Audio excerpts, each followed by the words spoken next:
बिस्मिल्लाहिर्रहमानिर्रहीम, अस्सलाम वालेकुम। This is Ayesha Nawaz of your biology teacher. आज हम स्टार्ट करते हैं history of the formulation of cell theory. अगर बात की जाए तो किसी भी चीज़ की जब बुनियाद रखी जाती है, स्पेशली आप अगर बात करते हैं बायो की, तो जब वहाँ पे किसी चीज़ की बुनियाद रखी जाती है तो बहुत सी थ्योरीज पेश की जाती हैं। अपनी प्रीवियस वीडियोस में हम लोगों ने इस बात को बहुत ब्रीफली डिस्क्राइब किया हुआ है कि साइंटिस्ट क्या करते हैं, पहले ऑब्जर्वेशन देते हैं और उन ऑब्जर्वेशन से क्या की जाती हैं, जो है वो हाइपोथेसिस दिए जाते हैं। अगर तो वो हाइपोथेसिस ठीक होते हैं तो वो फिर क्या बनाए जाते हैं, थ्योरीज। ठीक है, तो सेल की जो बुनियाद रखी गई थी वो बहुत सी डिफरेंट थ्योरीज पे रखी गई थी। अब ये थ्योरीज जो थी मानी जानी थी, बहुत से साइंटिस्ट ने इस पे काम किया था और उनकी मेहनत की बेस पे जो है वो सेल की थ्योरीज पेश की गई। अगर हम उन साइंटिस्ट की बात करें कि वो कौन कौन से साइंटिस्ट हैं जिन्होंने सेल की जो थ्योरी पेश की थी और अपना काम जो है वो बहुत अच्छे तरीके से किया, सबसे पहले जो इन्वेंशन हुई थी उन सब की अगर हम बात करते हैं तो हम स्टार्ट करते हैं। सबसे पहले हमारे पास है एरिस्टोटल। तो हम बात करते हैं सबसे पहले किसकी, ग्रीक जो है वो फिलोसफर हैं, कौन, एरिस्टोटल। इन्होंने सबसे पहले वर्ड सेल को क्या किया था, ऑर्गेनाइज किया था। मतलब इन्होंने क्या किया था, सबसे पहले जिसने लफ्ज़ सेल को ऑर्गेनाइज किया था वो थे हमारे एरिस्टोटल।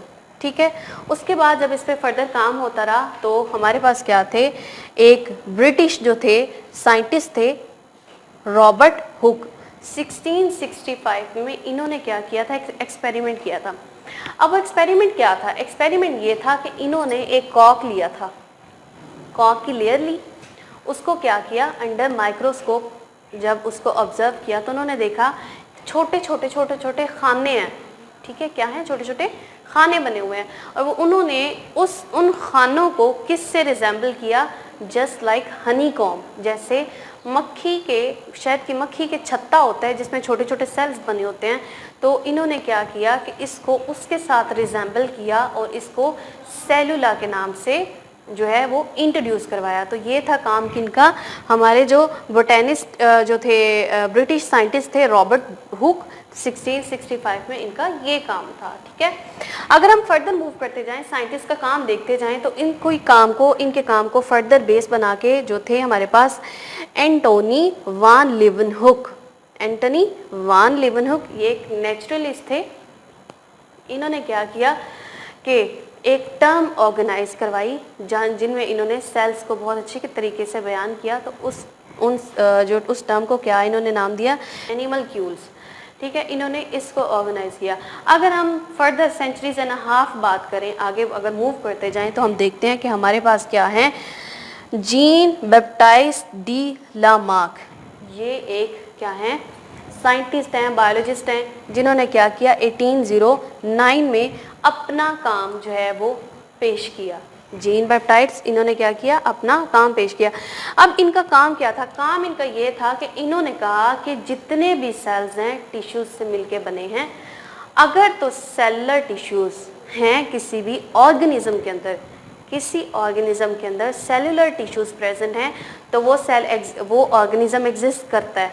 अगर सेलुलर टिश्यूज नहीं है तो वो ऑर्गेनिज्म ही एग्जिस्ट नहीं करता। मतलब इनकी बात कहने का मतलब ये था कि कोई भी चीज़ सेलुलर टिश्यूज के बगैर एग्जिस्ट नहीं करती। सेल्स के बगैर कोई लिविंग चीज़ नहीं है, वो नॉन लिविंग हो सकती है, लिविंग नहीं हो सकती। ठीक, ये इनका काम था। अब इनके काम को ही जो है वो आगे जो बेस बनाते गए, आगे फर्दर जो है वो एडवांसमेंट करते गए, आगे फर्दर इनके काम को जो है, इनके काम को लेके आगे जो है वो बायोलॉजिस्ट चलते गए। इनके काम को जब लिया तो आगे हमारे पास थे botanist Robert brown. Robert brown ने क्या किया कि 1831 में अपनी थ्योरी, ये एक बोटेनिस्ट थे, इन्होंने क्या किया कि इन्होंने 1831 में बताया कि सेल के सेंटर में क्या प्रेजेंट होता है, न्यूक्लियस। ये वो पहले साइंटिस्ट हैं रॉबर्ट ब्राउन जिन्होंने न्यूक्लियस को इन्वेंट किया। कहाँ पे, सेल के सेंटर में। ये अब हम बाकी जो हमारे नेक्स्ट जो साइंटिस्ट हैं उनको भी पढ़ते हैं। उनके बाद जब हम देखते हैं कि हमारे पास एक जर्मन जो हैं वो बोटेनिस्ट हैं मैथियस शील्डन। मैथियस शील्डन 1838 में इन्होंने क्या किया, प्लांट्स की स्टडी की, जितने प्लांट्स थे उनकी स्टडी की, और इन्होंने कहा कि जितने भी प्लांट्स हैं वो किस पे कंसिस्ट करते हैं, सेल पे। ठीक है, एक प्लांट जो है वो डिफरेंट सेल्स पे कंसिस्ट करता है, सारे प्लांट्स भी सेल्स पे कंसिस्ट करते हैं, अगर एक करता है तो बाकी सारे भी क्या करते हैं, वो सेल्स पे कंसिस्ट करते हैं। तो इसलिए इन्होंने की अपनी ये थ्योरी दी। उसके बाद अगर हम बात करते हैं थियोडर शेवान की, थियोडर शेवान, ठीक है, तो इन्होंने क्या किया 1939 में, ये भी एक क्या थे, जर्मन जो थे जोलॉजिस्ट थे। तो इन्होंने किसकी स्टडी दी, जब जैसे कि जो थे हमारे पास शील्डन, इन्होंने किसकी स्टडी हमें, किसकी थ्योरी हमें पेश की, प्लांट्स के अबाउट, और इन्होंने क्या काम किया, सारा काम जो है वो एनिमल्स, क्योंकि एक जोलॉजिस्ट थे, इन्होंने अपना सारा काम किसके अकॉर्डिंग दिया, एनिमल्स के अकॉर्डिंग। तो इन्होंने भी कहा कि एनिमल्स जो हैं उनके जितने भी ऑर्गेनेलिज हैं या जितने भी ऑर्गन्स हैं, जितने भी ऑर्गन्स हैं या ऑर्गन सिस्टम है, वो सारे क्या हैं, सेल से कंपोज्ड हुए हैं, और सेल पे से ही क्या करते हैं, कंसिस्ट करते हैं। इन दोनों की जो थ्योरी है उसको जो है वो कंप्लीट एक थ्योरी जो है वो माना गया, शील्डन एंड शेवान के नाम से इसको अब भी जाना जाता है, क्योंकि ये कंप्लीट जो थी डिस्क्रिप्शन थी अबाउट प्लांट्स एंड एनिमल। तो दोनों ने प्रूफ ये किया था कि प्लांट्स और एनिमल दोनों किस पे कंसिस्ट करते हैं, सेल्स पे। तो इसलिए इनको किस वर्क से जाना था, शील्डन एंड शेवान के नाम से। अगर 1855 की बात करते हैं तो जर्मन के ही एक फिजिशियन थे रोडोल्फ विर्चू, कुछ लोग इसको विर्को भी बोलते हैं, लेकिन ये रोडोल्फ विर्चू है। इन्होंने रोडोल्फ विर्चू ने क्या किया कि शील्डन और शेवान की थ्योरी को ही एक्सटेंड किया। जब इन्होंने उसी की थ्योरी को लेके चले और उनके काम को जब एक्सटेंड किया, तो इन्होंने एक टर्म दी। टर्म क्या थी, ओमिनस सेलुला ए सेलुला, कि जितने भी ऑर्गेनिज्म हैं वो सेल से मिलके बने हैं, एक सेल्स पे कंसिस्ट करते हैं सारे के सारे ऑर्गेनिज्म। तो बात करने का मकसद ये है कि जितने भी साइंटिस्ट हैं उन सब ने, चाहे प्रीवियस उनका काम था, चाहे वो अगर हम एडवांस काम की बात करते हैं, तो सब ने यही कहा था कि जो भी लिविंग ऑर्गेनिज्म है वो किस पे कंसिस्ट कर रहे हैं, सेल्स पे। अब एट द एंड हम बात करते हैं लुईस पास्चर। ये बहुत ही जो है रिकॉग्नाइजेबल पर्सनैलिटी हैं, इनका बहुत ज़्यादा काम है बायोलॉजी की फील्ड में। इन्होंने बहुत से एक्सपेरिमेंट किए। इनका जो मोस्ट जो पॉपुलर एक्सपेरिमेंट था, इन्होंने बैक्टीरिया के ऊपर जो है वो एक्सपेरिमेंट किया। इसके अलावा पेनिसिलिन तैयार की, इंसुलिन, पेनिसिलिन की जो मेडिसिन जो थी वैक्सीनेशन, पेनिसिलिन जो वैक्सीनेशन थी वो तैयार की। और 1862 में इन्होंने भी क्या किया, सेल थ्योरी पे काम किया, और यही कहा कि जितने भी ऑर्गेनिज्म है वो क्या है, सेल पे कंसिस्ट करते हैं। ये तो थे हमारे साइंटिस्ट जिनके ऊपर जिन सब का जो नज़रिया यही था, सबके वर्क से यही शो होता है कि सेल्स जो हैं वो किसी सारे के सारे क्या करते हैं, कंसिस्ट करते हैं, ऑर्गेनिज्म सारे किस पे कंसिस्ट करते हैं, सेल्स पे। इन सब के अलावा जो मोस्ट पॉपुलर जाना गया वो काम था किसका, शील्डन एंड शेवान का। तो इनके काम को फिर आगे फर्दर जब बढ़ाया गया तो थोड़े जो दो से तीन जो हैं वो टर्म्स दी गई। अब हम उनको देख लेते हैं।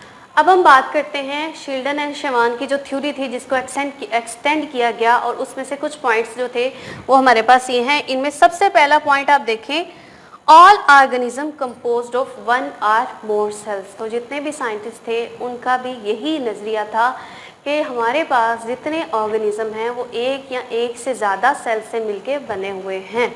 पहला नज़रिया तो हमारे पास ये था। दूसरी अगर हम बात करते हैं तो हम ये मानते हैं, हम ये पढ़ते हैं कि सेल जो है बेसिक यूनिट है लाइफ का।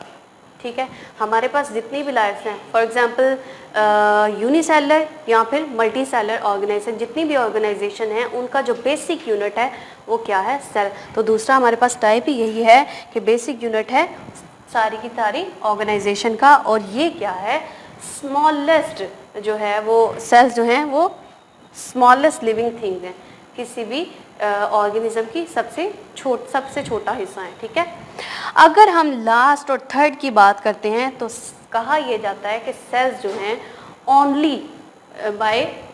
Sales are only by the division of pre existing cell. For example हमारे पास माइटोसिस हो रही है, तो इससे होता क्या है कि प्री एग्जिस्टिंग मतलब कि पहले से मौजूदा, फॉर एग्जाम्पल पेरेंट है सेल, पेरेंट सेल में क्या होगी, डिवीजन होगी।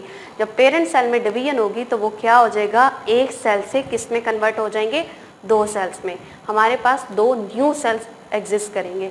तो ये इसका थर्ड था, सेल्स आर ओनली, कि सेल्स हमेशा वही बनते हैं जो कि पहले प्री एग्जिस्टिंग सेल से न्यू सेल्स बनते हैं। तो ये था इनका काम हमारे साइंटिस्ट का, और ये थी हमारे पास क्या, history of formulation of cell theory. तो ये थी हमारे पास फॉर्मुलेशन ऑफ सेल थ्योरी। इंशाल्लाह ताला हम मिलेंगे नेक्स्ट वीडियो के साथ, तब तक के लिए अल्लाह हाफ़िज़।